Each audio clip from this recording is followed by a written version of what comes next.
Bonjour à tous. Aujourd'hui, conte finement marin, enfin marin et sorcière. L'histoire que je vais vous raconter se passe à Peñíscola. Peñíscola, c'est un petit port sur la mer Méditerranée, un petit port espagnol. Là, il y a un marin, Enrique. Enrique, c'est un marin comme les autres. Ni meilleur, ni pire. Il pêche ni plus ni moins que les autres. Et puis un jour, dans sa 30e année, il se passe quelque chose d'incroyable. Et à partir de ce jour-là, Enrique devient le meilleur pêcheur du port. Par n'importe quel temps, il ramène du poisson. Et du poisson en quantité. Le jour où les autres restent à quai, les jours où la mer est démontée, où la nuit est noire, ou alors quand la lune est gigantesque, lui, il sort. Et le lendemain matin, il ramène du poisson, même des poissons que des gens n'ont jamais vus. Des poissons que les gens ne connaissent pas. Et puis, ça dure, et ça dure, tellement que dans le port, certains disent que Enrique a passé un pacte avec le diable lui-même. Pendant toute sa vie, Enrique est le meilleur pêcheur de tout le port. Son secret aurait pu disparaître avec lui. Mais quelques années plus tard, alors que les gens étaient en train de ranger, de nettoyer sa cabane, on a trouvé un parchemin. Un parchemin avec, vous savez, un tampon à la cire. On l'a ouvert et là on a découvert le mystère d'Enrique. Il avait tout écrit. Ce matin-là, quand Enrique est arrivé sur le port, quand il a été vers son bateau, tout de suite il s'est aperçu quelque chose de bizarre. Le nœud qui amarrait son bateau était fait différemment que d'habitude. Et puis quand il est monté sur son bateau, la voile n'était pas pliée comme il le fait lui. Alors Enrique s'est dit, tiens, quelqu'un s'est servi de mon bateau. Il est parti en mer, et toute la journée, cette question le travaillait. Mais qui a pu se servir de mon bateau? Alors il a fait sa journée de pêche, et puis il est rentré. Et au lieu de rentrer chez lui, comme d'habitude, ce soir-là, il a attendu. Il a attendu, et puis il a été se cacher dans la cale de son bateau. Oh, il n'a pas attendu longtemps, 3/4 d'heure, 1 heure. Et là, il a vu 4 petites vieilles du village qui montaient à bord. À la tête de ces 4 petites vieilles, la mère Ferrer. Vous savez, celle qui tient l'auberge. L'auberge, tout le monde dit que c'est une auberge mal famée. Eh bien, la mère Ferrer, la vieille en tête, elles n'ont pas dit un mot. Elles ont défait la mare, elles ont déplié la voile, et elles sont parties. Enrique, il était dans la cale, il ne savait pas où ils allaient, il ne pouvait pas voir ni les étoiles. Par contre, il avait son sens de marin, et il savait que les vieilles étaient parties vers l'ouest. C'est bizarre. Vers l'ouest, c'est la pleine mer. Bizarre. Le bateau a navigué 1 heure, 2 heures à peu près, et au bout de 2 heures, pam!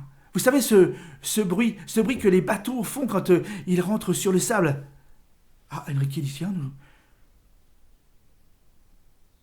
où sommes-nous? Il avait beau chercher, il ne voyait pas quelle île il avait pu atteindre. Alors il a attendu. Les 4 vieilles sont descendues, et Enrique aussi à son tour. Il a marché un peu sur la plage et il ne reconnaissait pas la plage. Il ne reconnaissait pas non plus la faune, il ne reconnaissait pas les arbres, les plantes, les fleurs, et même les rochers paraissaient différents. Il a continué à marcher et là, il est arrivé près d'un grand feu. Autour de ce grand feu, 10, 20, 30, peut-être 100 vieilles, autour du feu. Oh, des sorcières. Je suis tombé en plein sabbat. Et en regardant, il a bien reconnu les 4 vieilles du village et la mère Ferrer. Alors il s'est caché et il a attendu. Quand la cérémonie a pris fin, Enrique s'est dépêché. Mais avant de remonter à bord, il a pris un petit morceau de roseau qu'il a mis dans sa main et il a été se cacher dans la cale. Les 4 vieilles sont remontées à bord.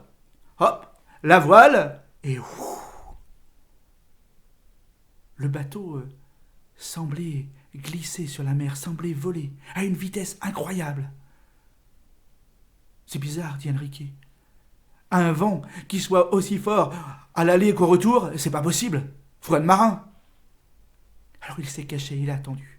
Au bout d'1 heure et demie, ils étaient rentrés à Peñíscola. Les 4 vieilles ont replié la voile, tant bien que mal. On refait un nœud pour la mare, tant bien que mal, et elles sont parties. Oh. Alors, Enrique est descendu. Il a marché un petit peu dans les rues du village, et puis il a été devant chez l'apothicaire. Et il a attendu. Dès que celui-ci a ouvert, Enrique lui a ramené le roseau. Il dit, tiens, regarde. Le vieil apothicaire a regardé le roseau. Il a regardé dans tous les sens. Ben, t'as trouvé ça où? Oh, bien sûr, Enrique n'a rien dit. Il a dit, ah, c'est un marin qui m'a donné ça. Il ne parlait pas, je comprenais pas sa langue, alors je ne sais pas d'où il vient. Il a regardé.